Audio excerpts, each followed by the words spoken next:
प्यारे दोस्तों, आज मैं आपके लिए एक और बहुत महत्वपूर्ण वीडियो लेके आया हूं, जिसमें मैं आज आपको राष्ट्रीय आय के आकलन की विधियों के बारे में बहुत ही अच्छे तरीके से बताऊंगा। इस चैप्टर के इम्पॉर्टेंट पॉइंट्स यानी की पॉइंट्स को समझाऊंगा, जिसमें मैं मुख्य तौर से आपके साथ बात करूंगा कि उत्पादन विधि क्या होती है, आय विधि क्या होती है और व्यय विधि क्या होती है, और इनके माध्यम से हम कैसे राष्ट्रीय आय या फिर देशी आय की गणना करते हैं।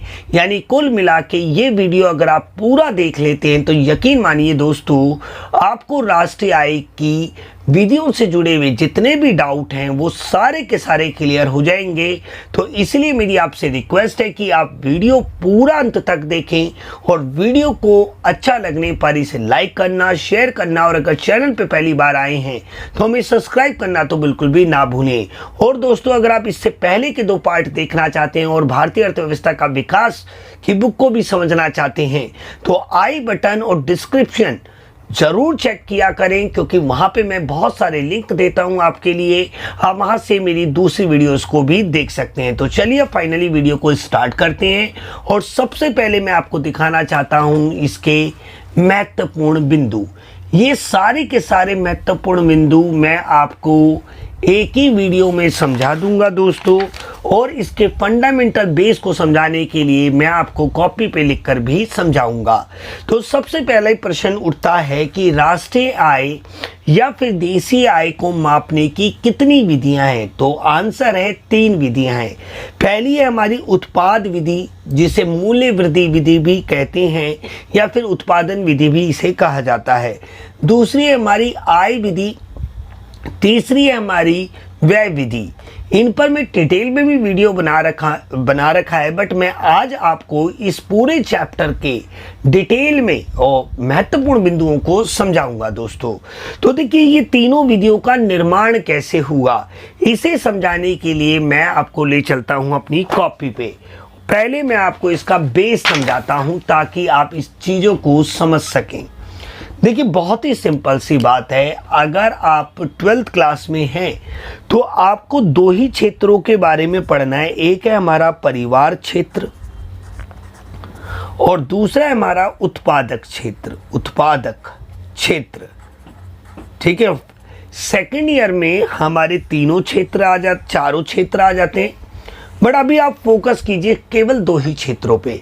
तो आप अच्छी तरीके से जानते हैं कि परिवार क्षेत्र जो होता है उत्पादक क्षेत्र को अपनी क्या देता है, कारक सेवाएं देता है, जिसे हम कारक सेवाएं, जिन्हें हम उत्पादन के कारक भी कह सकते हैं, जिसमें मुख्य तौर से होता है हमारा श्रम, दूसरे नंबर पे पूंजी, तीसरे नंबर पे भूमि और चौथे नंबर पे उद्यम यानी इंटरप्राइज।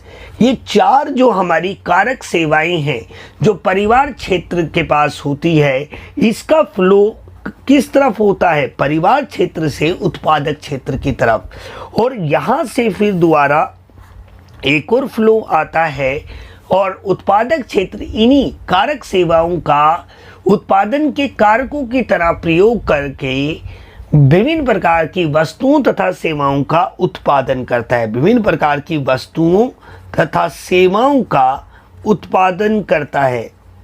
ये बहुत इंपॉर्टेंट बात है, उत्पादन करता है। और इसे हम कहते हैं, ये जो फ्लो है इसको नाम दिया जाता है वास्तविक प्रवाह, यानी आय का वास्तविक प्रवाह, यानी रियल फ्लो कहते हैं इसे हम। तो पहला चीज तो आपको ये चीज क्लियर हो गई। दूसरी चीज समझिए, और ज्यादा क्लैरिटी आएगी। अब देखिए, दूसरे राउंड में, ये तो हो गया था पहला राउंड। पहले राउंड में क्या होता है कि भैया परिवार क्षेत्र अपनी कारक सेवाएं देता है उत्पादक क्षेत्र को, बदले में उत्पादक क्षेत्र विभिन्न प्रकार की वस्तुओं तथा सेवाओं का उत्पादन करके उन्हें बाजार तक पहुंचाता है। क्लियर है? इसे हम वास्तविक प्रवाह कहते हैं आय का। ओके, अब बात करते हैं दूसरे राउंड की। भाई, परिवार क्षेत्र जो है ना, परिवार क्षेत्र है, और जो दूसरा हमारा उत्पादक क्षेत्र है, उत्पादक क्षेत्र। अब जरा ध्यान देना, बहुत ही सिंपल सी बात। अब दूसरे राउंड में हमारा जो उत्पादक क्षेत्र है वो परिवार क्षेत्र को उनकी कारक सेवाओं के बदले में कारक आय देता है, या फिर कह सकते हैं कि कारक उत्पादन के कारकों के बदले में कारक भुगतान करता है, यानी श्रम के बदले में मजदूरी देता है, यानी वेतन तथा मजदूरी देता है, पूंजी के बदले में ब्याज देता है, भूमि के बदले में किराया या लगान देता है, या फिर उद्गम के बदले में लाभ देता है दोस्तों। यानी इसको अगर हम समझे तो आप इसको ऐसे समझ सकते हैं कि फिर फ्लो होता है, दूसरे राउंड में पहला काम करता है उत्पादक क्षेत्र, तो ये इनको देता है इनकी कारक आय, जिसे आप कारक भुगतान भी कह सकते हैं, जिसमें मुख्य तौर से क्या होती है, श्रम के बदले में हमारी मजदूरी तथा वेतन, मजदूरी, दूसरा ब्याज, तीसरा किराया और चौथा लाभ। ये हमारे कारक आय भी होती हैं और ये कारक भुगतान भी होता है। परिवार क्षेत्र के पॉइंट ऑफ व्यू से देखोगे तो ये कारक आय है उनकी, और उत्पादक क्षेत्र के पॉइंट ऑफ व्यू से देखेंगे तो ये कारक भुगतान है। क्लियर है? बहुत ही सिंपल सी बात है दोस्तों, बहुत ही इंपॉर्टेंट है। और कारक आय क्या होती है? जो कारक सेवाओं के बदले में प्राप्त होती है, जो कारक सेवाओं के बदले में प्राप्त होती है, इस बात को आपने ध्यान में देना है। अब इसके बाद क्या होता है, उत्पाद जो परिवार क्षेत्र होता है, इन्हें क्या करता है, जो उसे आय प्राप्त होती है वो विभिन्न प्रकार की जो वस्तुओं तथा सेवाओं पर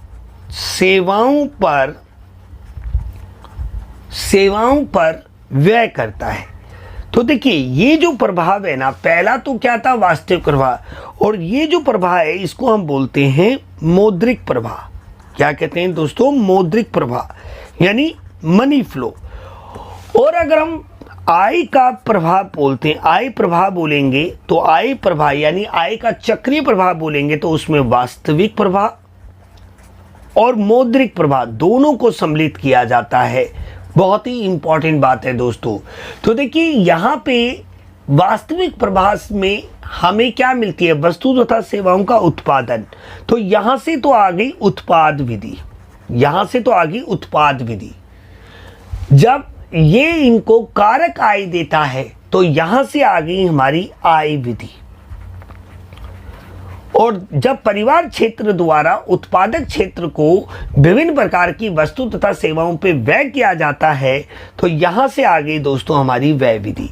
तो इसलिए तीनों विधियों का जो निर्माण हुआ है ना दोस्तों, तो सिंपल सी बात है कि आय का जो चक्रीय प्रभाव है वहीं से आय विधि का क्या हुआ है, निर्माण हुआ है, व्यय विधि का भी निर्माण हुआ है।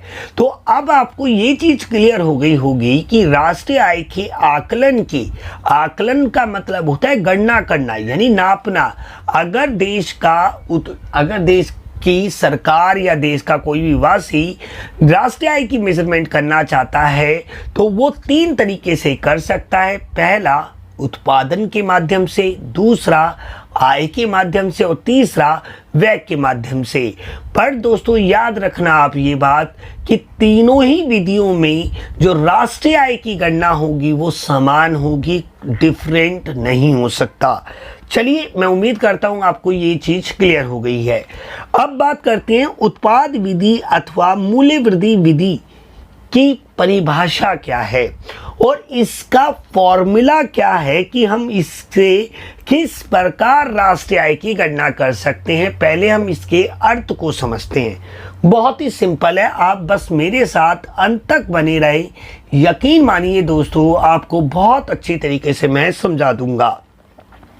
तो देखिए, यह विधि यानी उत्पादन विधि, यह विधि है जिसके द्वारा बाजार कीमत पर सकल मूल्य वृद्धि अथवा सकल घरेलू उत्पाद को एक लेखा वर्ष के दौरान एक देश की घरेलू सीमा के भीतर सभी उत्पादक इकाइयों द्वारा की गई मूल्य वृद्धि के रूप में मापा जाता है।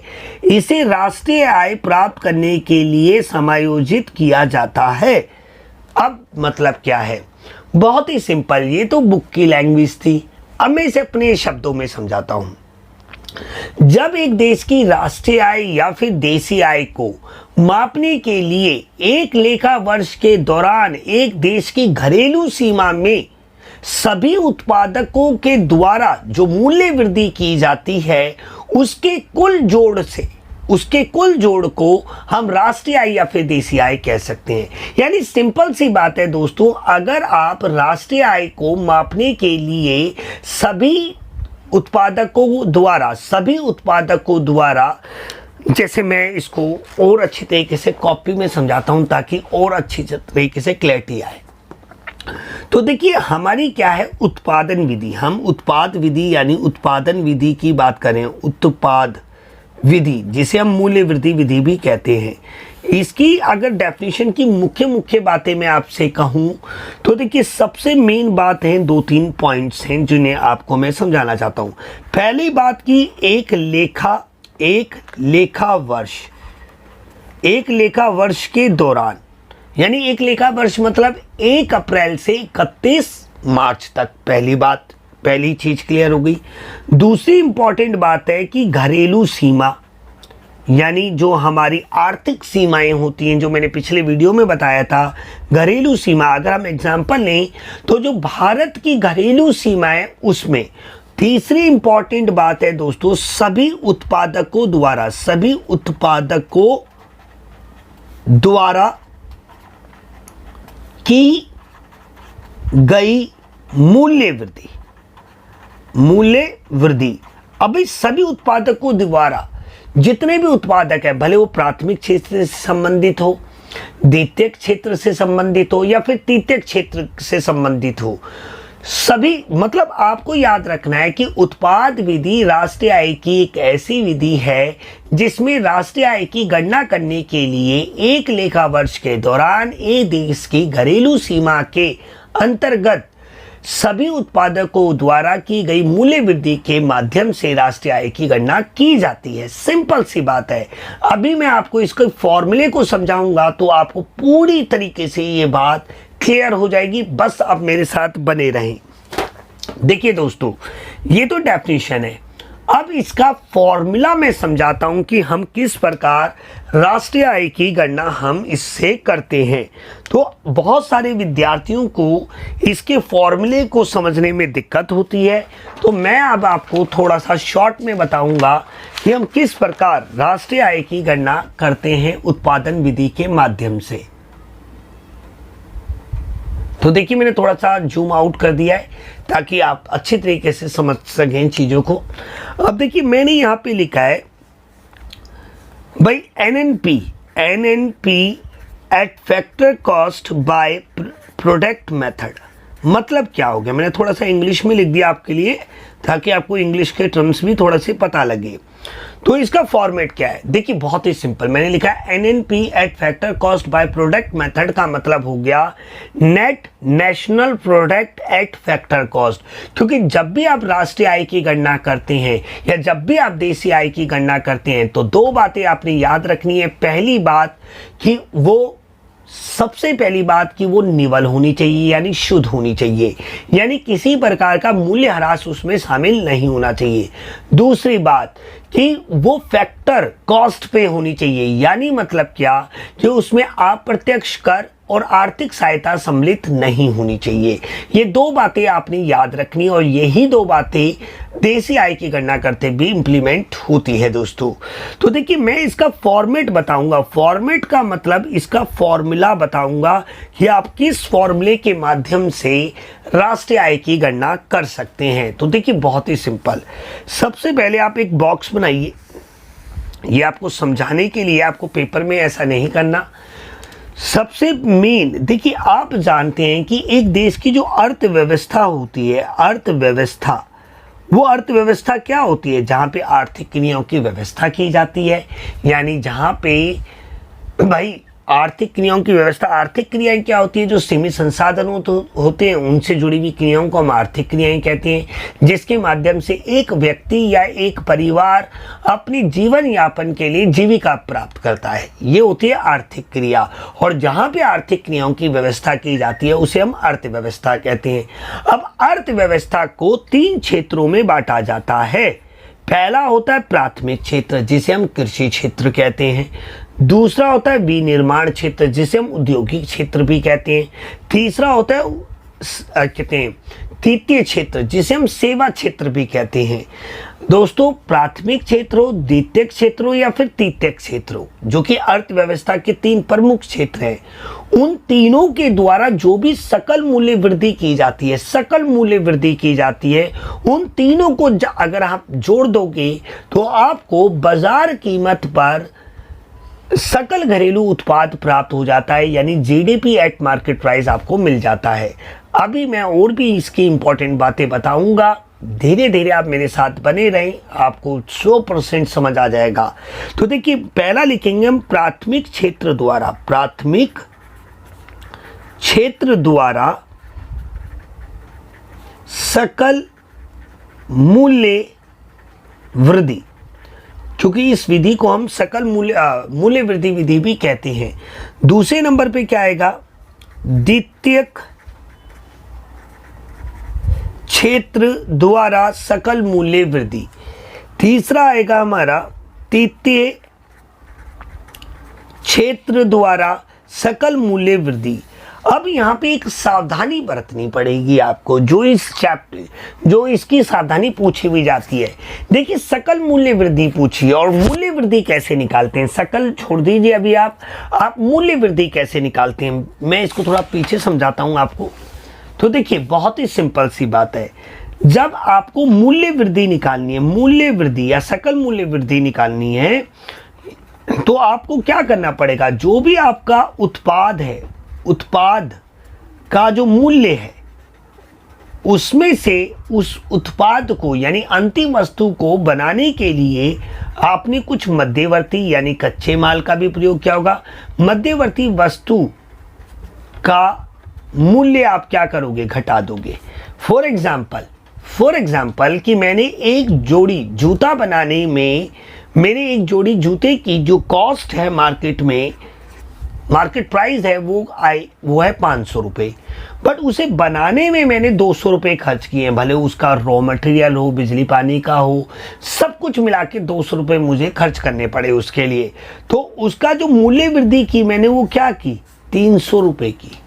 तो देखिए, प्राथमिक क्षेत्र हो, द्वितीयक क्षेत्र हो या फिर तृतीयक क्षेत्र हो, उनके द्वारा जो भी मध्यवर्ती वस्तुओं का उपभोग किया जाता है अंतिम वस्तुओं को बनाने के लिए, उसको आप घटा देते हैं उत्पाद के मूल्य में से, तो आपको सकल मूल्य वृद्धि मिल जाती है। यहाँ पे सकल वर्ड इसलिए लिखा हुआ है क्योंकि प्राथमिक, द्वितीयक और तृतीयक इन तीनों क्षेत्रों के द्वारा विभिन्न प्रकार की स्थिर पूंजी का उपभोग किया गया होगा, स्थिर पूंजी यानी फिक्स एसेट्स का प्रयोग किया गया होगा, और उसके मूल्य में जो कमी आती है वो अभी इसमें क्या है, सम्मिलित है, इसलिए यहाँ पे सकल वर्ड लिखा है। अगर दोस्तों, अगर आप इन तीनों को मिला देते हो तो आपको मिल जाता है बाजार कीमत पर, बहुत ही सिंपल सी बात है, बाजार कीमत पर सकल घरेलू या देशीय उत्पाद, जिसे आप शॉर्ट में जीडीपी, जिसे आप शॉर्ट में जीडीपी एट मार्केट प्राइस कहते हैं, जिसे हम सकल घरेलू उत्पाद कहते हैं। बहुत ही सिंपल है। अब देखिए, आपको क्या चाहिए, जीडीपी क्या चाहिए, नहीं, आपको तो एनएनपी चाहिए। तो देखिए, 3 बातों पे अब आपने याद रखना है कि पहला तो आपने इस जी को एन में कन्वर्ट करना है, तो वो आप कैसे करेंगे, मूल्यह्रास को घटाकर, यानी स्थिर पूंजी के उपभोग को घटाकर। तो देखिए, सबसे पहला काम आप क्या करेंगे कि आप मूल्यह्रास यानी स्थिर पूंजी के उपभोग को घटा देंगे, तो फिर आपको क्या मिल जाएगा, बहुत ही सिंपल, आपको मिलेगा बाजार कीमत पर ये जो सकल है ना, ये सकल से निवल हो जाएगा। सकल का मतलब होता है अशुद्ध, निवल का मतलब होता है शुद्ध। यहाँ पे सकल का मतलब कि यहाँ पे जो भी मशीन, प्लांट, जो भी स्थिर कारक थे, उनको उनके प्रयोग, उत्पादन प्रक्रिया में उनका प्रयोग करने से उनके मूल्य में क्या आती है, कमी आती है। वो कमी इसमें होती है, बट जब हम मूल्यह्रास घटा देते हैं तो वो फिर सकल से क्या हो जाता है, शुद्ध हो जाता है, यानी अशुद्ध से शुद्ध की तरफ हो जाता है। तो मैंने लिखा घरेलू उत्पाद, जिसे हम शॉर्ट में क्या कह सकते हैं, हम उसे शॉर्ट में कह सकते हैं NDP एट मार्केट प्राइस। आपका पहला टारगेट कंप्लीट हो गया। अब दूसरी चीज आपको क्या करनी थी कि ये जो मार्केट प्राइस है ना, इसमें से आपने क्या करना है, आपने इसे फैक्टर कॉस्ट पे लाना है। तो फैक्टर कॉस्ट पे कैसे लाएंगे, बहुत ही सिंपल है भाई। देखिए, अगर आप निवल अप्रत्यक्ष कर, निवल अप्रत्यक्ष कर, क्योंकि निवल अप्रत्यक्ष कर अगर आप इसमें से घटा देते हैं, नेट इनडायरेक्ट टैक्सेस रिड्यूस कर देते हैं यदि आप, तो फिर आपको मिलता है कारक लागत पर, कारक लागत पर निवल घरेलू उत्पाद, निवल घरेलू उत्पाद। अब ये भी बहुत इंपॉर्टेंट है कि ये निवल अप्रत्यक्ष कर क्या होता है, क्योंकि दोस्तों आप जानते हैं कि देश की जो सरकार होती है वो सभी प्रकार की वस्तुओं तथा सेवाओं पे क्या लगाती है, टैक्स लगाती है, जिसका उपभोक्ता और उत्पादक मूल्य वृद्धि करके उत्पादकों की तरफ टाल देता है, तो वो प्रत्यक्ष कर होता है। और देश की सरकार विभिन्न प्रकार की वस्तुओं पर आर्थिक सहायता भी देता है, जिससे वस्तु की कीमत कम हो जाती है। तो अगर आप प्रत्यक्ष कर में से अगर हम आर्थिक सहायता या आर्थिक अनुदान, जिसे हम सब्सिडी कहते हैं, वो घटा देते हैं, तो हमें मिलता है निवल अप्रत्यक्ष कर। और अगर हम निवल अप्रत्यक्ष कर को घटा देते हैं तो फिर, क्योंकि जैसे ही बाजार में वस्तु जाती है दोस्तों, तो उस पे विभिन्न प्रकार के कर लग जाते हैं, यानी अप्रत्यक्ष कर लग जाता है, जो उसकी कीमत को बढ़ा देता है, और आर्थिक सहायता लगने से वो उसकी कीमत को घटा देता है। परंतु जब हम निवल अप्रत्यक्ष कर को घटा देते हैं सकल मूल्य वृद्धि में से, प्राथमिक, द्वितीय और तृतीयक से, तो फिर वो कारक लागत पर आ जाता है। कारक लागत का मतलब होता है इसमें किसी प्रकार का अप्रत्यक्ष कर या फिर आर्थिक सहायता सम्मिलित नहीं होती है। तो बहुत ही सिंपल सी बात है दोस्तों, आई थिंक आपको ये चीज भी क्लियर हो गई होगी। इसे हम शॉर्ट में बोलेंगे तो कैसे बोलेंगे, NDP एट फैक्टर कॉस्ट। ठीक है, आपके दो टारगेट भी पूरे हो गए। अब आपको इस D को क्या करना है, इस N में कन्वर्ट करना है, यानी डोमेस्टिक को क्या करना है, नेशनल में कन्वर्ट करना है। तो उसका भी क्या एक सिंपल सा लॉजिक है, उसका भी एक सिंपल लॉजिक है कि हम विदेशों से प्राप्त, भाई विदेशों से प्राप्त निवल कारक आय, निवल कारक आय, निवल कारक आय जोड़ देंगे तो भैया सिंपल सी बात है, फिर हमें क्या मिल जाएगा, बहुत ही सिंपल सी बात है, हमें मिल जाएगा भाई कारक लागत पर, हमें मिल जाएगा कारक लागत पर निवल राष्ट्रीय उत्पाद, निवल राष्ट्रीय उत्पाद। उत्पाद हमेशा बराबर होता है दोस्तों आय के, जितना एक देश का उत्पाद होता है उतना ही उस देश की आय होती है। तो दोस्तों ये एक पूरा फॉर्मेट है जिसके माध्यम से हम राष्ट्रीय आय की गणना कर सकते हैं, किसके थ्रू, उत्पादन विधि के थ्रू, यानी मूल्य वृद्धि के थ्रू। तो आई होप आपको ये चीज़ क्लियर हुई होगी। एक वीडियो बनाऊंगा मैं इसके बाद, जिसमें मैं उत्पादन विधि, आय विधि और व्यय विधि, इन तीनों के एक एक क्वेश्चन को सॉल्व करके दिखाऊंगा, जिससे आपका कॉन्फिडेंस लेवल क्या हो जाए, इंक्रीज हो जाए दोस्तों। तो मैं उम्मीद करता हूं कि आपको ये चीज़ क्लियर हो गई है। अब बात करते हैं इसकी सावधानियों की, थोड़ा सा मैं जूम कर लेता हूं। अब बात करते हैं इसकी सावधानियों की। भाई इसकी एक सावधानी बहुत इंपॉर्टेंट है। सावधानी, हमने ये तो समझ लिया कि उत्पादन विधि क्या होती है और उसके किस प्रकार हम राष्ट्रीय आय की गणना करते हैं। अब बात करेंगे इसकी सावधानी। सावधानी मतलब प्रिकॉशंस, यानी जब हम राष्ट्रीय आय की गणना कर रहे हों उत्पादन विधि के माध्यम से, तो हमें किन चीज़ों का ध्यान देना है। तो भैया हमें दोहरी गणना से बचना है, और दोहरी गणना से बचने का एक सिंपल सा लॉजिक है। तो तो दोस्तों मैं आपको ये बताना चाहता हूँ कि जब हम राष्ट्रीय आय की गणना करते हैं उत्पादन विधि के माध्यम से, तो हमें केवल अंतिम वस्तुओं तथा सेवाओं के बाजार मूल्य को ही जोड़ना है।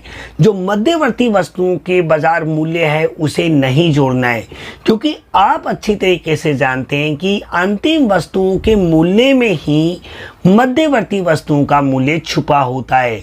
अगर हम अंतिम वस्तुओं के मूल्य को भी जोड़ लें और मध्यवर्ती वस्तुओं के मूल्य को भी जोड़ दें, तो हम एक वस्तु की एक से ज़्यादा बार गणना कर लेंगे तो उससे दोहरी गणना उत्पन्न हो जाती है। इस पे दोहरी गणना पे भी मैंने एक डिटेल वीडियो बना रखा है आपके लिए, आई बटन पे मैंने लिंक दे रखा है, आप वहाँ पे जाके देख सकते हैं। बट यहाँ पे मैं आपको ब्रीफ में ये बता रहा हूँ कि जब कभी आप राष्ट्रीय आय की गणना करेंगे उत्पादन विधि के माध्यम से, तो आपको केवल और केवल अंतिम वस्तुओं का प्रयोग करना है, उन्हीं के बाजार मूल्य को जोड़ना है, ना कि मध्यवर्ती वस्तुओं को। अगर आप मध्यवर्ती वस्तुओं को भी जोड़ देते हैं तो उससे क्या होगा, आपकी दोहरी गणना की समस्या उत्पन्न हो जाएगी। जो आपकी राष्ट्रीय आय है उसकी वैल्यू कुछ अत्यधिक बढ़ जाएगी। अब जरा देखिए यहाँ पे लिख रखा है कि दोहरी गणना तथा इसके बचाव। अब ये तो मैंने आपको बता ही दिया। देखिए मेन चीज़ मैंने आपको बता दिया कि मूल्य वृद्धि जब आप निकालते हैं तो उत्पाद का जो मूल्य होता है, जो भी आपके प्रोडक्ट की जो मार्केट वैल्यू होती है, उसमें से जो भी आपने इंटरमीडिएट गुड्स का प्रयोग किया है यानी कच्चे माल का प्रयोग किया है, उसे जब आप घटा देते हो तभी आपको उसकी वैल्यू एडेड का पता लगता है।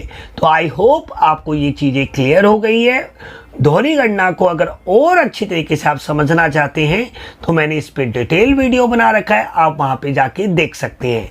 अब बात करेंगे दोस्तों कि हम आय विधि के माध्यम से किस प्रकार राष्ट्रीय आय की गणना करते हैं। तो देखिए बहुत ही सिंपल सी बात है कि यहाँ पे लिख रखा है, आय विधि वह विधि है जिसके द्वारा घरेलू आय को एक लेखा वर्ष के दौरान एक देश की घरेलू सीमा के अंदर सर्जित कारक आय के कुल जोड़ के रूप में मापा जाता है। अब देखिए बहुत ही सिंपल सी बात, आय विधि क्या है। आय विधि में देखिए इंपॉर्टेंट वर्ड क्या आया, इंपॉर्टेंट वर्ड आया इसमें सबसे मेन कि इसमें एक देश की घरेलू सीमा, ठीक है, पहला इंपॉर्टेंट वर्ड। दूसरा वर्ड है कारक आय। क्या आया दोस्तों, कारक आय, जो कि कारक सेवा के बदले में मिलती है। जैसे भारत देश है, भारत देश के परिवार क्षेत्रों ने, परिवार क्षेत्र है उसने उत्पादक क्षेत्रों को अपनी क्या दी, कारक सेवाएं दी, जिसका प्रयोग करके उत्पादक क्षेत्र ने विभिन्न प्रकार की वस्तु तथा सेवाओं का निर्माण किया। फिर दूसरे राउंड में क्या होगा, उत्पादक क्षेत्र ने परिवार क्षेत्र को क्या दिया, कारक भुगतान दिया यानी कारक आय दी। अगर उसी कारक आय को जोड़ के हम देश की घरेलू आय को प्राप्त करते हैं और फिर उसमें विदेशों से प्राप्त कारक आय को जोड़ देते हैं तो हमें राष्ट्रीय आय का पता लग जाता है। तो देखिए जब हम उत्पादन के माध्यम से राष्ट्रीय आय की गणना करेंगे तो वो उत्पाद विधि कहलाएगी, और जब हम कारक आय के माध्यम से राष्ट्रीय आय की गणना करेंगे तो वो आय विधि कहलाएगी। दोस्तों अब ये इसका अर्थ तो आपको समझ में आ गया। अब मैं इसके फॉर्मेट को आपको समझाता हूं कि किस प्रकार हम इसका फॉर्मेट है, और नेक्स्ट वीडियो में मैं आपको इन तीनों का एक एक क्वेश्चन सॉल्व करके दिखाऊंगा। बट आप मेरे चैनल पे अभी नए आए हैं तो दोस्तों इसलिए मैं आपसे कह रहा हूँ कि आप ज़रूर इस चैनल को सब्सक्राइब करें, क्योंकि दोस्तों विक्की की पाठशाला आपको केवल इकोनॉमिक्स पढ़ाती नहीं है, आपको समझाने में बिलीव करती है। और मेरा मानना है कि इकोनॉमिक्स केवल समझी जा सकती है, रटी तो जा ही नहीं सकती। भूल जाना अगर आप रटने की सोचते हैं। अब हम देखेंगे कि NNP eight factor cost by income method हम कैसे कैलकुलेट करते हैं, यानी उसका मेथड क्या होता है।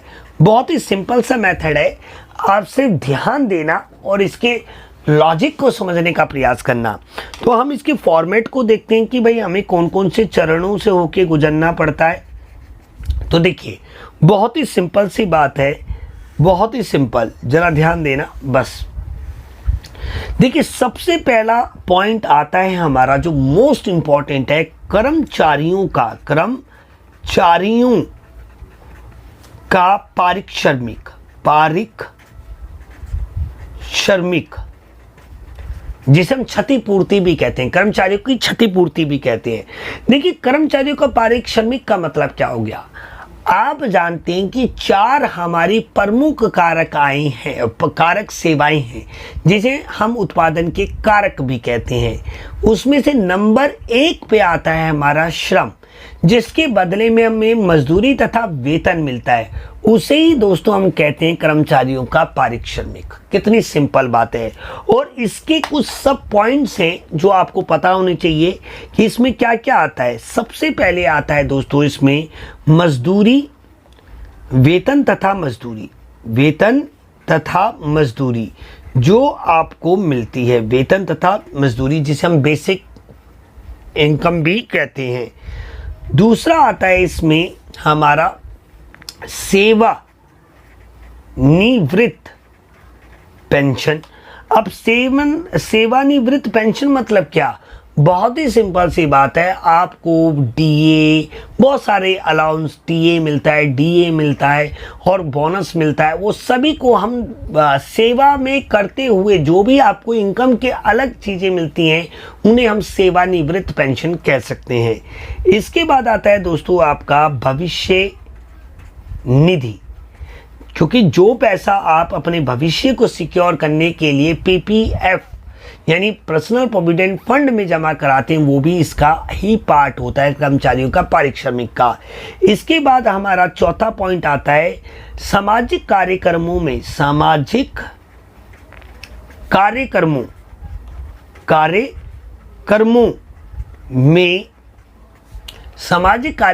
में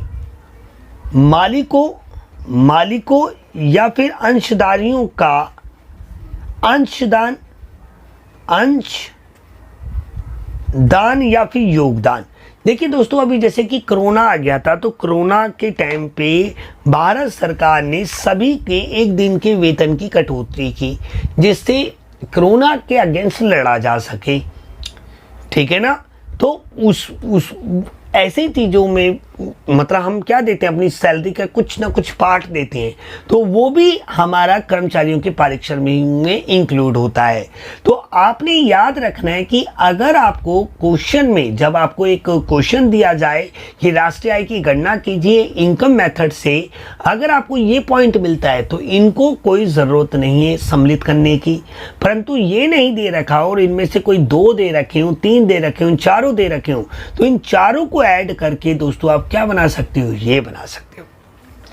अब दूसरा महत्वपूर्ण बिंदु आता है हमारा प्रचालन अधिशेष।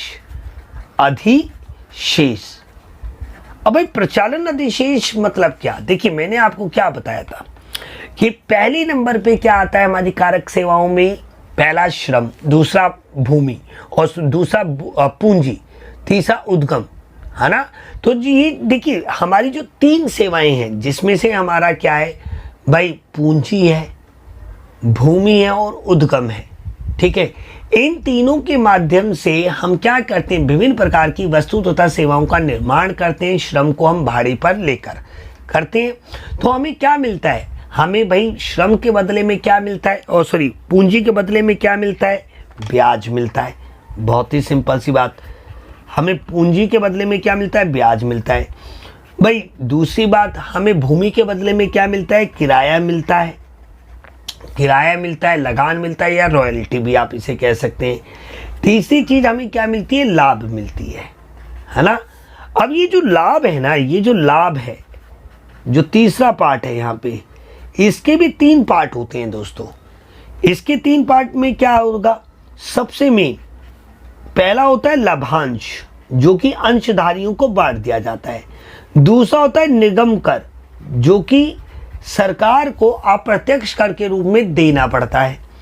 तीसरा होता है हमारा निगम बचत, जो कि मूल्यह्रास और बहुत सारी समस्याओं से निपटने के लिए निगम बचत या अवितरित लाभ भी इसे हम कहते हैं, ये पार्ट है। तो आपको पता होना चाहिए कि अधिशेष के 3 पार्ट होते हैं, ब्याज, किराया, लाभ, ब्याज मिलता है हमें पूंजी के बदले में, किराया मिलता है हमें भूमि के बदले में, लाभ मिलता है हमें उद्गम के बदले में।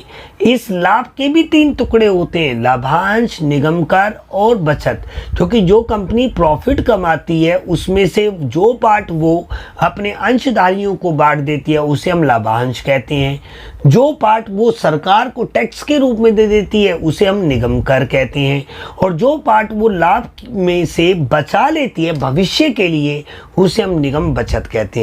तो दोस्तों आपने याद रखना है कि कर्मचारियों के पारिश्रमिक में अगर आप प्रचालन अधिशेष जोड़ देते हैं, और फिर इसके बाद जो तीसरा पॉइंट होता है सब नियोजितों की मिश्रित आय। मतलब क्या है, बहुत ही सिंपल सी बात है। देखिए, सब नियोजितों की मिश्रित आय,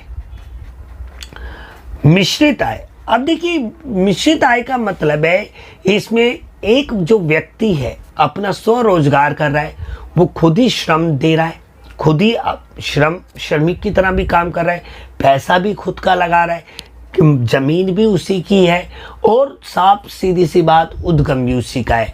देखिए, अगर श्रम के बदले में जो मिलता है वो कर्मचारियों का पारिश्रमिक, और उसके सब पॉइंट्स ये हैं भाई, पूंजी के बदले में ब्याज मिलता है, भूमि के बदले में किराया मिलता है, और उद्गम के बदले में लाभ मिलता है। इन तीनों को जोड़ेंगे तो इसे हम कहते हैं अधिशेष।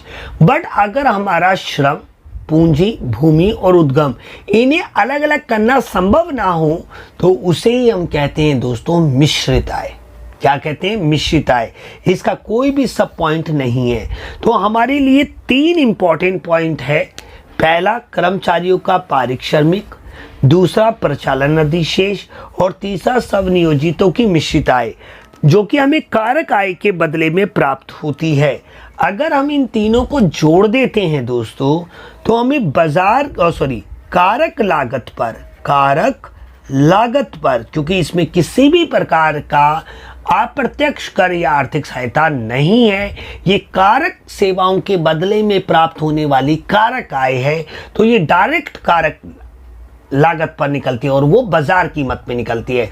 वो बाजार कीमत पर इसलिए निकलती है क्योंकि जो भी मूल्य वृद्धि होती है वो बाजार कीमत पर होती है, इसलिए ये बाजार कीमत पर निकलती है। पर यहाँ पे जो कारक सेवाओं के बदले में जो कारक आय प्राप्त होती है वो हमें फैक्टर पेमेंट पे मिलती है, तो इसलिए ये कारक लागत पे होती है। तो कारक लागत पर निवल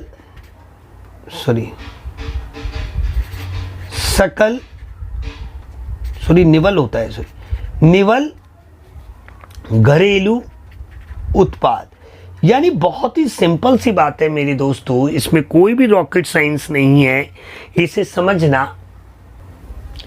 तो देखिए, इसको समझ लिया आपने, यानी इसको अगर मैं शॉर्ट में लिखना चाहूँ तो मैं लिखूंगा NDP एट फैक्टर कॉस्ट। ठीक है, जब आपने इस बॉक्स को कंप्लीट किया था तो आपको क्या मिला था? GDP eight market price. आपको G को N में कन्वर्ट करने के लिए मूल्यह्रास घटाना पड़ा, फिर आपको मार्केट प्राइस से फैक्टर कॉस्ट मिलाने के लिए आपको निवल अप्रत्यक्ष कर घटाना पड़ा। 2 टास्क हो गए। तीसरी टास्क ये आपको डी को एन में कन्वर्ट करने के लिए आपको विदेशों से शुद्ध कारक आय को जोड़ना पड़ा। फाइनली फिर आपको लास्ट में जाके कारक लागत पर निवल राष्ट्रीय उत्पाद यानी NNP एट फैक्टर कॉस्ट आपको प्राप्त हो गया। परंतु दोस्तों, जब आप कर्मचारियों का पारिश्रमिक, प्रचालन अधिशेष और सब नियोजितों के मिश्रित आय, इन तीनों को जब जोड़ देते हो तो आपको डायरेक्ट ही जो प्राप्त होता है वो कारक लागत पर निवल घरेलू उत्पाद प्राप्त होता है, यानी आपको देसी आय प्राप्त हो जाती है, क्योंकि ये निवल भी है साथ में ये कारक लागत पर भी है। आप राष्ट्रीय आय की गणना करें या फिर देसी आय की गणना करें, मैंने आपको पहले ही कहा कि वो शुद्ध भी होनी चाहिए और वो कारक लागत पर होनी चाहिए, यानी उसमें अप्रत्यक्ष कर और आर्थिक सहायता सम्मिलित नहीं होनी चाहिए। दोस्तों, ये मैं आपसे कहना चाहता हूं। अब अगर हम इसमें दोस्तों net factor income from abroad जोड़ देते हैं, net factor income from abroad, यानी विदेशों से शुद्ध कारक आय, क्योंकि हमें सिर्फ एक ही चीज़ करने की ज़रूरत है इस बॉक्स को कंप्लीट करने के बाद। हमारा एन का एन भी है, डी का एफ सी भी सेम है, बट सिर्फ इस डी को हमें एन में कन्वर्ट करना है। तो हम कैसे करेंगे? बहुत ही सिंपल कि विदेशों से प्राप्त शुद्ध कारक आय को अगर हम जोड़ देंगे तो हमारा जो घरेलू है वो राष्ट्रीय में बदल जाएगा। तो देखिए, कारक लागत पर निवल राष्ट्रीय उत्पाद आपको प्राप्त हो गया। तो देखिए, ये दो विधि आपको क्लियर हो गई। अब इसकी थोड़ी सी इंपॉर्टेंट बात समझते हैं बुक से, फिर हम तीसरी विधि को समझेंगे। देखिए दोस्तों, बहुत ही सिंपल सी बात है। मैं थोड़ा सा जूम कर लेता हूं ताकि आपको समझा सकूं।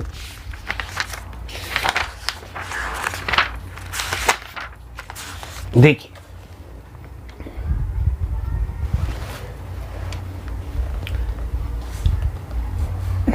देखिए दोस्तों, मैंने यहाँ पे ये तो समझा ही दिया।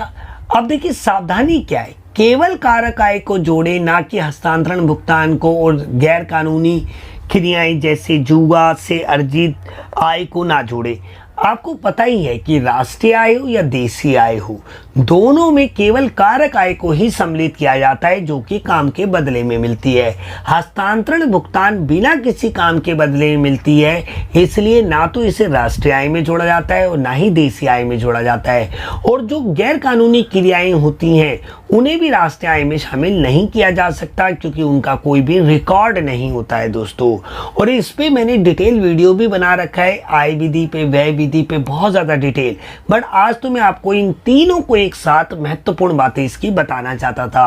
आप मेरे प्लेलिस्ट को जाके चेक किया करें, आपको हर टॉपिक पे वीडियो मिलेगा। ऑलमोस्ट मैंने ज़्यादातर वीडियो बना दिए हैं, 650 के करीब मैंने वीडियो बना चुका हूं दोस्तों अपने इस चैनल पर। तो देखिए, आपको ये तो चीज़ क्लियर हो गई। अब बात करते हैं व्यय विधि, हमारी लास्ट विधि है। तो देखिए, व्यय विधि को अब मैं समझाऊंगा, तीनों को कंपैरिजन करना चाहता था मैं आपके लिए।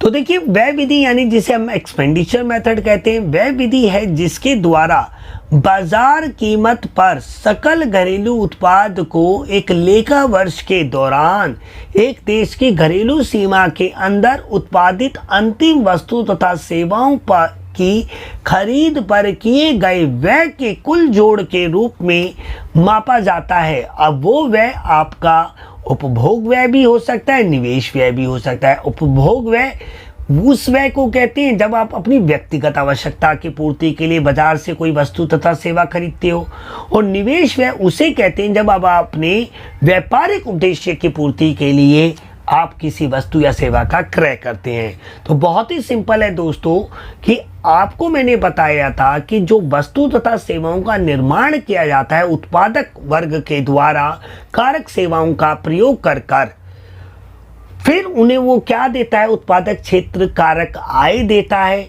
और बदले में अपने जीवन को सुचारू रूप से चलाने के लिए जो परिवार क्षेत्र है वो विभिन्न प्रकार की वस्तु तथा सेवाओं पे व्यय करता है।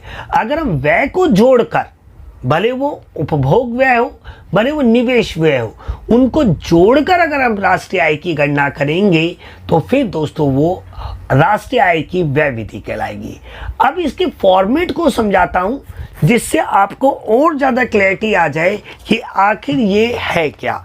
तो देखिए दोस्तों, मैं इसके फॉर्मेट को समझा देता हूं ताकि हम तीनों में फिर लास्ट में कंपैरिजन कर सके और आपको बातें क्लियर हो जाएं। तो अब देखिए, हम लास्ट विधि जो हमारी है NNP eight factor cost, NNP eight factor cost मतलब क्या होता है, निवल राष्ट्रीय उत्पाद कारक लागत पर। क्लियर है? Bye expenditure method, expenditure method मतलब व्यय विधि के द्वारा राष्ट्रीय आय की गणना। तो हमारा इसमें फॉर्मेट क्या है भाई, इसका फॉर्मेट देखना है हमने। तो भाई इसका फॉर्मेट क्या है, बहुत ही सिंपल सा फॉर्मेट है दोस्तों, बहुत ही सिंपल। आपको बस ध्यान देना है, मेरी बातों को समझना है और कुछ भी रटना नहीं है, क्योंकि रटना मना है। ठीक है, मैं ही मानता हूं कि रटना मना है। सबसे पहला आता है निजी अंतिम उपभोग व्यय, निजी अंतिम उपभोग व्यय, भाई निजी अंतिम उपभोग व्यय, भारत देश अगर हम एग्जांपल लेते हैं तो भारत के जितने भी वासी हैं उनके द्वारा अपनी व्यक्तिगत आवश्यकताओं की पूर्ति के लिए बाजार से कोई भी वस्तु या सेवा पे जो व्यय किया जाता है अंतिम वस्तु पर, उसे ही हम निजी अंतिम उपभोग व्यय कहते हैं। पहला व्यय आ गया हमें समझ। दूसरा है सरकारी अंतिम उपभोग व्यय। अब सरकार भी विभिन्न प्रकार की उपभोक्ताएं वस्तुओं को खरीदती है मार्केट से लोगों के कल्याण के लिए। जैसे आपने देखा होगा कि स्कूलों में फ्री वर्दी, फ्री किताबें मिलती हैं, तो वो कहाँ से खरीदती है? अगर गवर्नमेंट गरीबों को गेहूं सस्ता उपलब्ध कराती है तो वो गेहूं कहीं तो खरीदती होगी किसानों से। तो नेचुरल सी बात है कि जैसे एक देश के जो निवासी होते हैं, जो नागरिक होते हैं, वो भी अपनी व्यक्तिगत आवश्यकता की पूर्ति के लिए जो वस्तु तथा सेवाओं का निर्माण करते हैं उपभोग करते हैं, उसे हम निजी अंतिम उपभोग व्यय कहते हैं। और ऐसे ही ठीक प्रकार देश की सरकार के संचालन के लिए, प्रशासन के लिए और सामाजिक कल्याण के लिए जो सरकार के द्वारा बाजार से विभिन्न प्रकार की वस्तुएं तथा सेवाओं की खरीद की जाती है, उस पर किए जाने वाले खर्चे को हम सरकारी अंतिम उपभोग व्यय कहते हैं। ये बात आपको क्लियर हो गई होगी। इसके बाद होता है दोस्तों सकल पूंजी निर्माण। सकल पूंजी निर्माण, ये निवल पूंजी निर्माण भी हो सकता है। क्लियर है? क्वेश्चन में आपको निवल पूंजी निर्माण भी दे सकता है। पर पहले तो प्रश्न ये उठता है कि आखिर पूंजी निर्माण क्या होता है। देखिए मैंने अभी आपको बताया भाई निजी अंतिम उपभोग व्यय और सरकारी अंतिम उपभोग व्यय, ये दोनों ही व्यय व्यक्तिगत आवश्यकता की पूर्ति के लिए किए गए थे। निजी यानी नागरिकों ने यानी लोगों ने अपनी व्यक्तिगत आवश्यकता की पूर्ति के लिए बाजार से जो भी वस्तु तथा सेवाओं का क्रय किया वो निजी अंतिम उपभोग व्यय कहलाएगा। और सरकार के द्वारा जो देश की सरकार के संचालन हेतु, प्रशासन हेतु, सामाजिक कल्याण हेतु जो भी विभिन्न प्रकार की वस्तु तथा सेवाओं का क्रय किया वो सरकारी अंतिम उपभोग व्यय कहलाएगा। परंतु दोस्तों एक निवेश व्यय भी तो होता है। अब जो भी खर्चा बड़ी बड़ी मशीनों पे किया गया, प्लांट्स लगाने पे किया गया, अपनी व्यक्तिगत आवश्यकता की पूर्ति के लिए नहीं, अपनी व्यापारिक आवश्यकता की पूर्ति के लिए जो खर्चा किया गया उसे ही हम कहते हैं पूंजी निर्माण। बहुत ही इंपॉर्टेंट है ये पूंजी निर्माण, क्योंकि पूंजी निर्माण नहीं होगा तो दोस्तों उत्पादन क्षमता नहीं बढ़ेगी, उत्पादन क्षमता नहीं बढ़ेगी तो उत्पादन नहीं बढ़ेगा, उत्पादन नहीं बढ़ेगा तो दोस्तों रोजगार नहीं बढ़ेगा, और रोजगार नहीं बढ़ेगा तो आय नहीं बढ़ेगी, और आय नहीं बढ़ेगी तो दोस्तों निवेश नहीं बढ़ेगा। बात समझ आ रही है? पूंजी निर्माण का मतलब होता है, जैसे मैं आपको एग्जांपल के थ्रू बताऊं कि अगर आप अपनी दुकान के लिए कोई मशीन खरीदते हैं अपनी दुकान के लिए, तो वो क्या कहलाएगा? पूंजी निर्माण कहलाएगा। और अगर आप अपने घर के लिए कोई भी चीज़ खरीदते हैं जिसका प्रयोग आपकी बीवी, आप और आपके बच्चे या आपके माता पिता प्रयोग करते हैं व्यक्तिगत आवश्यकता की पूर्ति के लिए, तो वो निजी अंतिम उपभोग व्यय कहलाएगा। ये थोड़ा सा डिफरेंस है, आपको याद रखनी है। इसके बाद आता है दोस्तों हमारा निवल निर्यात। निवल निर्यात, भाई निवल निर्यात का मतलब क्या? कि भाई निवल निर्यात का मतलब होता है एक्सपोर्ट माइनस इंपोर्ट। यानी हमारे देश के जो उद्योगपति हैं या सरकार है या नागरिक हैं, वो भी विभिन्न देशों में क्या करते हैं? वस्तु तथा सेवाओं का निर्यात करते हैं। ठीक है, बट पहले तो खर्चा ही करना पड़ता होगा। और दूसरा विभिन्न प्रकार की वस्तु तथा सेवाओं को पूरे विश्व से मंगाते भी यानी आयात भी करते हैं। तो निर्यात में से आयात घटा के जो भी बचता है वो निवल निर्यात कहलाता है। यानी निर्यात और आयात पर जो भी खर्चा किया जाता है, जब हम अपने देश की सीमाओं से बाहर कुछ बेचते हैं तो वो निर्यात कहलाते हैं। अपने देश की क्षेत्रीय सीमाओं के बाहर से कुछ खरीदते हैं तो आयात कहलाते हैं। इन दोनों के डिफरेंस के ही बीच को हम निवल निर्यात कहते हैं दोस्तों। बहुत ही सिंपल सी बात है, इसमें कोई रॉकेट साइंस नहीं है, आपको केवल समझने की ज़रूरत है।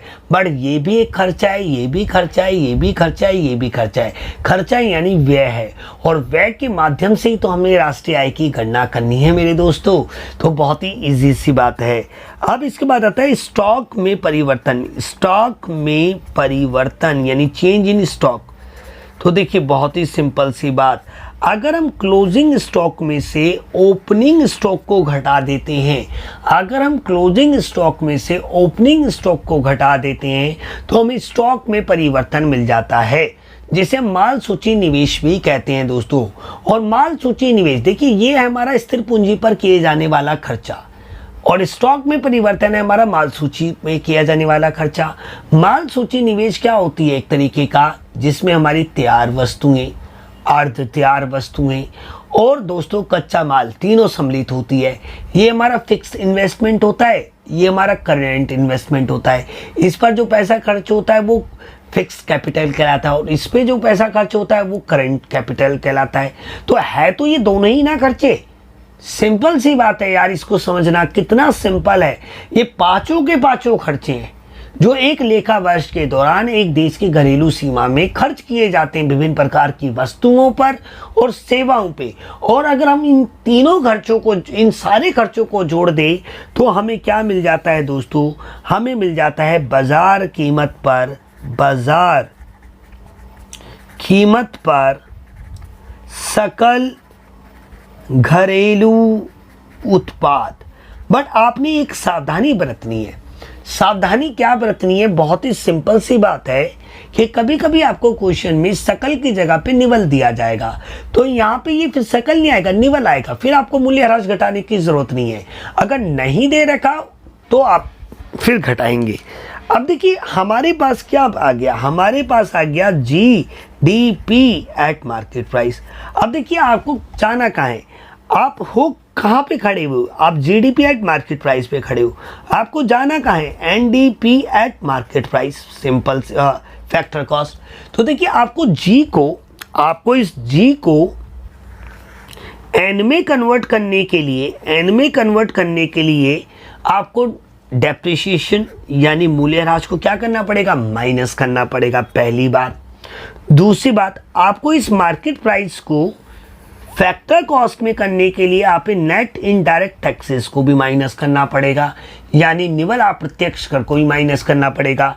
तीसरी बात मेरे दोस्तों कि आपको डोमेस्टिक इनकम को नेशनल इनकम में कन्वर्ट करने के लिए NFIA यानी net factor income from abroad को जोड़ना पड़ेगा।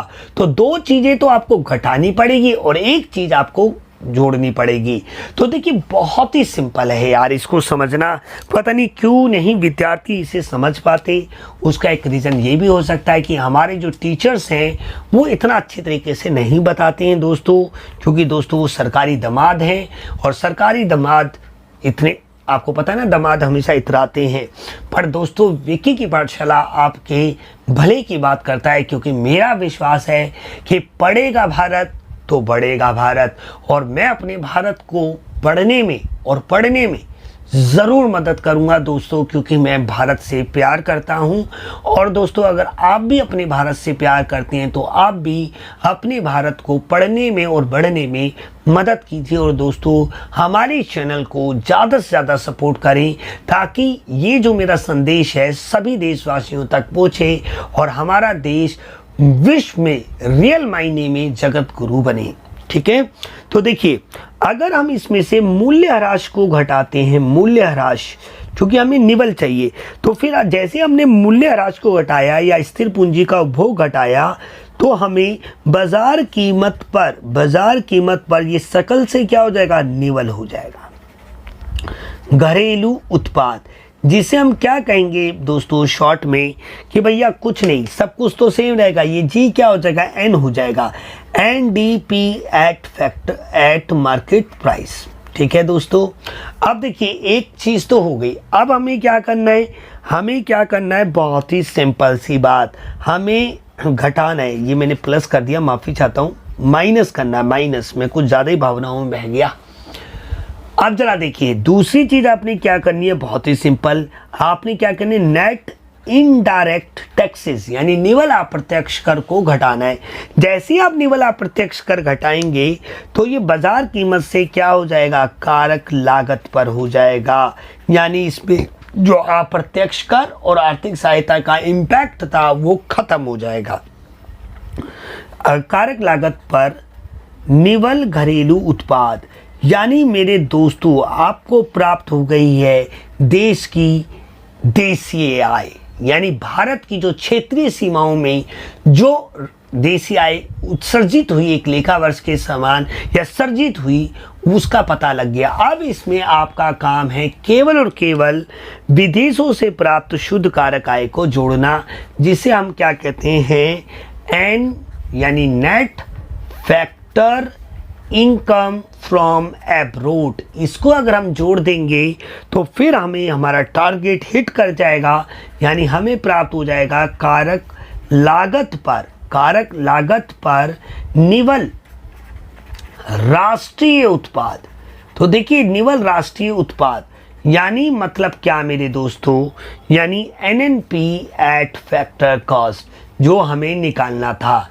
तो ये मैंने आपको बताया, आपने देखा कि इस तीनों फॉर्मेट को आप चाहें तो इसका स्क्रीनशॉट ले सकते हैं। आपने देखा कि इसका बॉक्स में मैंने किया, इसको भी किया और इसको भी किया मैंने आपके लिए। तो दोस्तों राष्ट्रीय आय की गणना करना ये बहुत इजी है, बस आप ना समझते नहीं हैं, आप ना रटने का प्रयास करते हैं और जो रटेगा उसे कभी नहीं आएगा कुछ भी। तो इसलिए मेरी आपसे रिक्वेस्ट है कि आप ना रटने से ज़्यादा समझने पे बिलीव कीजिए, क्योंकि जो व्यक्ति समझता है ना दोस्तों वो हमेशा उसके मार्क्स भी अच्छे आते हैं। और दोस्तों कभी भी ना नंबरों के लिए मत पढ़ा करो, कुछ करने के लिए, समझने के लिए पढ़ा करो, ताकि आप उस ज्ञान को अपने व्यवहारिक जीवन में इम्प्लीमेंट कर सकें। तो देखिए मैंने आपको व्यय विधि समझा दिया। अब व्यय विधि की मतलब क्या है, एक सावधानी है, सावधानी एक जैसी है भाई। इसकी सावधानी क्या है, केवल अंतिम वस्तुओं के मूल्य को जोड़ो। इसकी सावधानी है कि भाई कारक आय को जोड़ो। इसकी सावधानी है कि भाई सिंपल सी बात है कि केवल अंतिम वस्तुओं पर किए जाने वाले व्यय को ही शामिल करें, मध्यवर्ती वस्तुओं पर किए जाने वाले व्यय को शामिल ना करें। क्योंकि दोस्तों आपको पता है कि अंतिम वस्तुओं पर किए जाने वाले व्यय में ही सम्मिलित होता है मध्यवर्ती वस्तुओं के मूल्य व्यय। तो इसलिए आपको ऐसा नहीं करना है। अगर आप ऐसा करेंगे तो आप क्या जो आंसर है वो गलत आएगा राष्ट्रीय आय का। तो देखिए मैंने आपको उत्पाद विधि बता दी, व्यय विधि बता दी और आय विधि बता दी। अब यहाँ पे कुछ इम्पॉर्टेंट बातें हैं जिन्हें मैं थोड़ा सा आपको समझाना चाहूँगा और इनके भी मैं आपको अलग से न्यूमेरिकल, देखिए न्यूमेरिकल की पार्ट ना मैं अलग बनाऊंगा, आपके लिए एक प्लेलिस्ट बना दूंगा अलग से जो राष्ट्रीय आय की प्लेलिस्ट होगी, जिसमें मैं आपको न्यूमेरिकल सॉल्व करके दिखाया करूंगा। तो देखिए राष्ट्रीय आय से संबंधित समूचे राष्ट्रीय प्रयोज्य आय। अब ये राष्ट्रीय प्रयोज्य आय क्या है भाई, राष्ट्रीय प्रयोज्य आय और राष्ट्रीय आय दोनों एक दूसरे से टोटली डिफरेंट है। राष्ट्रीय आय होती है जो कि कारक आय होती है पहली बात, और वो देश के सामान्य निवासियों द्वारा कमाई जाती है, जबकि राष्ट्रीय प्रयोज्य आय में हमारी कारक आय और हस्तांतरण आय दोनों शामिल होती है। और दोस्तों ये देश के निवासी द्वारा कमाई गई हो या फिर देश विदेशों से हमें चालू हस्तांतरण मिला हो वो भी शामिल होता है। तो इसलिए जो राष्ट्रीय प्रयोज्य आय होती है वो वास्तविक रूप से एक देश के पास अपने विकास कार्यों के लिए, अपने संचालन हेतु, अपने प्रशासन हेतु, अपने शासन हेतु एक देश के सरकार के पास उपलब्ध होती है। तो इसको मैं पढ़ देता हूं ताकि आप समझ पाएं बहुत अच्छी तरीके से। तो देखिए राष्ट्रीय आय शेष विश्व से प्राप्त शुद्ध चालू हस्तांतरण आय। देखिए जो राष्ट्रीय प्रयोज्य आय होती है ना दोस्तों, उसमें राष्ट्रीय आय होती है पहली बात तो, कि पूरी की पूरी राष्ट्रीय आय इसमें शामिल होती है। और राष्ट्रीय आय के अगर हम दो टुकड़े करें तो इसमें इसका मतलब हो गया कि पहला कि देश की घरेलू आय यानी देशी आय, प्लस विदेशों से प्राप्त शुद्ध कारक आय, दोनों को जब हम जोड़ देते हैं देसी आय में विदेशों से प्राप्त शुद्ध कारक आय को, तो किसका रूप ले लेती है? राष्ट्रीय आय का। पहली बात तो चीज आपको क्लियर हो गई। फिर जो पूरा संपूर्ण विश्व है शेष विश्व से प्राप्त शुद्ध चालू हस्तांतरण। अब चालू हस्तांतरण मतलब मान लीजिए 2020 में भारत सरकार को अमेरिकी सरकार के द्वारा, फ्रांस के द्वारा या किसी भी अन्य देश के द्वारा आर्थिक मदद दी जाए, यानी पैसा दिया जाए, तो उसे भी दोस्तों हम क्या कहते हैं? शुद्ध चालू हस्तांतरण। चालू वर्ड यहाँ पे लगा हुआ है करंट ईयर के लिए, पहले के सालों के लिए नहीं, करंट के लिए। यानी 1 अप्रैल से लेकर 31 मार्च के दौरान अगर कोई आर्थिक मदद की गई है तो वो राष्ट्रीय परियोजना आय में शामिल होगी। आपको ये बात भी क्लियर हो गई। अब देखिए जो शुद्ध अप्रत्यक्ष कर जो होता है, जो शुद्ध अप्रत्यक्ष कर होता है, यानी अगर हम अप्रत्यक्ष कर में से आर्थिक सहायता को घटा देंगे तो हमें शुद्ध अप्रत्यक्ष कर मिलेगा। तो इन सबको जब अगर आप जोड़ दोगे तो आपको क्या प्राप्त होगा? राष्ट्रीय कहते हैं राष्ट्रीय परियोज्य आय। और तभी यहाँ पे लिख रखा है यह एक देश के पास एक वर्ष में व्यय के लिए उपलब्ध बाजार कीमत पर शुद्ध आय है। यानी दोस्तों देखिए राष्ट्रीय परियोज्य आय 2 तरीके की होती है, एक होती है सकल राष्ट्रीय परियोज्य आय और एक होती है निवल राष्ट्रीय परियोज्य आय। सकल से निवल लाने के लिए आपको क्या करना है? जो मूल्य राशि है ना, बस उसे माइनस कर देना है। तो अगर मैं इसे फॉर्मेट के माध्यम से आपको समझाऊं, तो देखिए मैं थोड़ा सा जूम आउट कर देता हूं ताकि आप चीज़ें समझें, अच्छी तरीके से समझें, क्योंकि दोस्तों समझना ही सबसे ज़्यादा इम्पोर्टेंट बात है। तो देखिए सबसे पहले मैं आपके लिए बात करता हूं सकल राष्ट्रीय परियोज्य आय। सकल राष्ट्रीय परियोज्य आय, सकल राष्ट्रीय परियोज्य आय। अब इसमें क्या क्या चीज़ें शामिल हैं? बहुत ही सिंपल है, आप इसका फॉर्मेट देख लीजिए, बहुत ही सिंपल है। सबसे पहले आ गया देसी आय, देसीय आय, जिसे आप शॉर्ट में क्या कह सकते हैं? NDP eight factor cost. Clear? दूसरी चीज इसमें शामिल है विदेशों से प्राप्त कारक आय। अगर आप इसे जोड़ दोगे तो इन दोनों को जोड़ने से क्या बन जाएगी? राष्ट्रीय आय बन जाएगी। तीसरी चीज हमें इसमें शामिल है शेष विश्व से चालू हस्तांतरण। चालू हस्तांतरण जो बिना किसी काम के हमें प्राप्त होता है, जो एक तरीके से आपकी आर्थिक मदद की ओर इशारा करता है। जैसे अमेरिकी सरकार ने मान लीजिए भारत सरकार को कोरोना से लड़ने के लिए 500 करोड़ रुपए दिए, तो ये चालू हस्तांतरण कहलाएगा, क्योंकि भारत सरकार ने इसके बदले में ना तो कोई वस्तु दी, ना कोई सेवा दी, कुछ भी नहीं दिया, बिना किसी काम के मिल जो प्राप्त होता है उसे चालू हस्तांतरण कहते हैं। फिर इसमें अगर हम शुद्ध अप्रत्यक्ष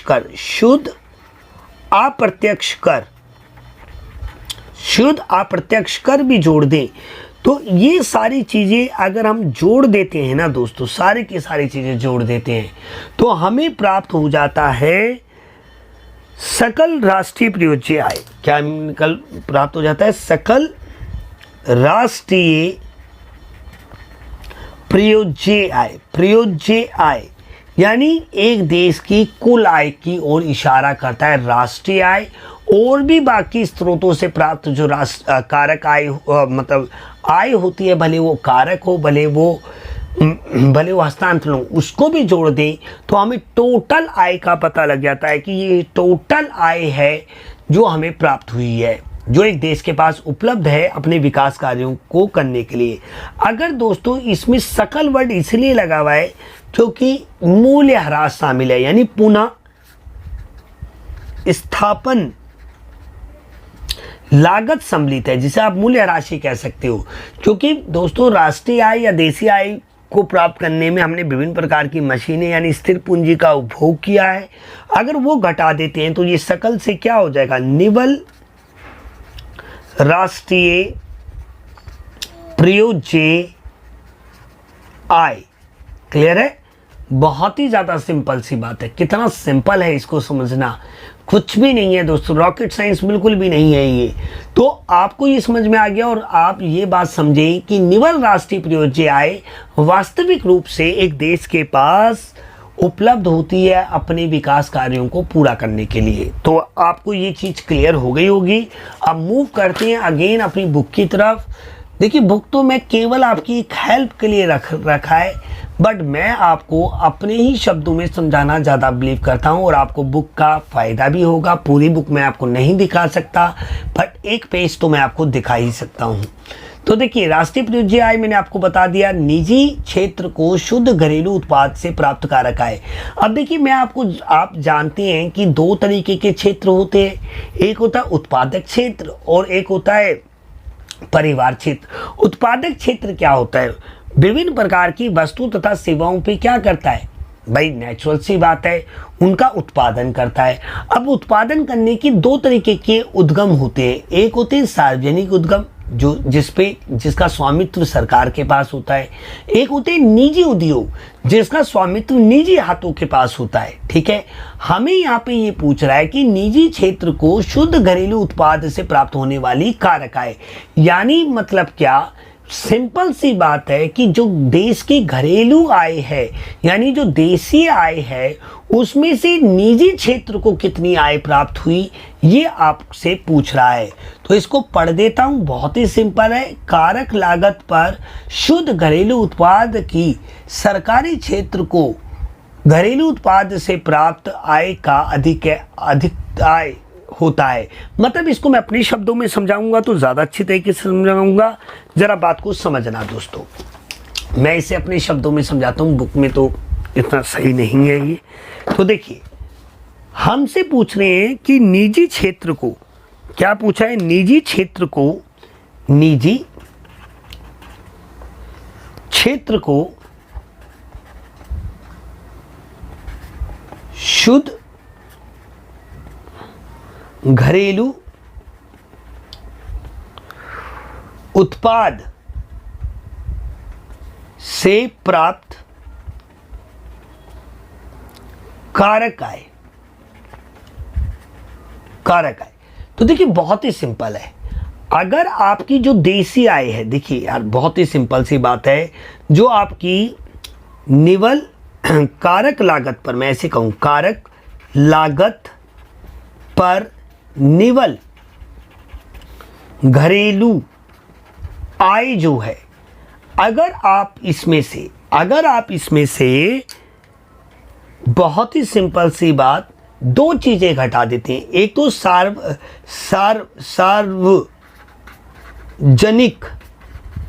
उद्गम वृत्ति यानी जो सरकारी उद्योग है ना, जो सरकारी उद्योग है उनके द्वारा जो भी प्रॉफिट कमाया जाता है, अगर आप वो घटा दें, और दूसरा गैर सार्वजनिक यानी उनकी सार्वजनिक क्षेत्र की बचत घटा देते हैं, तो फिर आपको पार्ट मिल जाता है निजी क्षेत्र का। तो देखिए बहुत ही सिंपल सी बात है, जो हमारे देश की घरेलू आय होती है, उसमें से अगर हम सार्वजनिक क्षेत्र के द्वारा कमाए गए लाभ को घटा दें और उनके द्वारा उनकी जो संपत्ति होती है उसको घटा दें, तो हमें क्या मिल जाता है, निजी क्षेत्र को शुद्ध घरेलू उत्पाद मिल जाता है। इसे भी मैं आपको क्वेश्चन के माध्यम से ज़्यादा अच्छे तरीके से समझाऊंगा।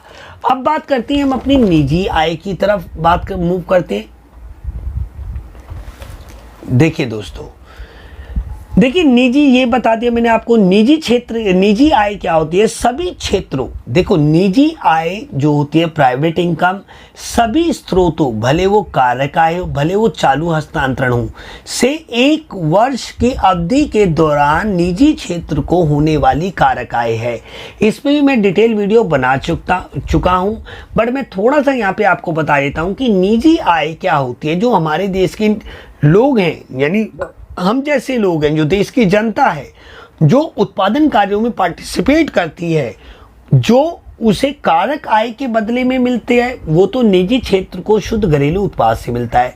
बट निजी क्षेत्र को हम सरकार भी चालू हस्तांतरण देती है, विदेश भी चालू हस्तांतरण देते हैं। सभी प्रकार के स्रोतों से अगर हम जोड़ दें तो भैया वो ये हो जाता है। इसका मैं डिटेल वीडियो बना चुका हूं, आप प्लेलिस्ट में जाके देख सकते हैं। लास्ट बात करूंगा व्यक्तिक आय और व्यक्तिक प्रयोज्य आय पे। देखिए व्यक्तिक आय क्या होती है, जब सभी स्रोतों से, यानी देखिए व्यक्तिक आय वह आय है जो व्यक्ति तथा परिवार सभी स्रोतों से चालू हस्तांतरण भुगतान तथा कारक आय के रूप में वास्तव में प्राप्त करते हैं। तो देखिए जो भी एक लास्ट में आय पहुंचती है जिसे हम प्रति व्यक्ति आय भी कहते हैं। अब देखिए ये तो हो गई कि एक पर्सनल व्यक्ति की, एक इंडिविजुअल की बात हो गई। व्यक्तिगत प्रयोज्य आय क्या होती है, जब हम सभी प्रकार के जुर्माने, फीस ये सब दे देते हैं और उसके बाद जो हमारे पास वास्तविक रूप से उपभोग के लिए बचती है उसे हम कहते हैं व्यक्तिगत प्रयोज्य आय।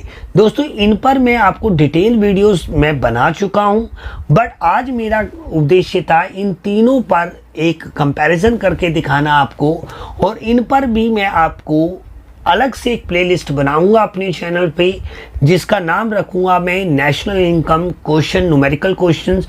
उनमें इनकी डेफिनेशन भी समझाऊंगा और इनके क्वेश्चन भी सॉल्व करा के दिखाऊंगा, और ऑलरेडी मैं करा चुका हूं, अगर आप प्लेलिस्ट में देखेंगे तो आपको मिल जाएगा। तो दोस्तों ये था आज का वीडियो, आपको कैसा लगा मुझे अपने कमेंट में ज़रूर बताएं। अगर आपको ये वीडियो अच्छा लगा हो, क्योंकि मैंने बहुत मेहनत से आपके लिए बनाया है, तो प्लीज़ इस वीडियो को लाइक करें, शेयर करें। मिलते हैं दोस्तों अगले वीडियो में। जय हिंद, जय भारत।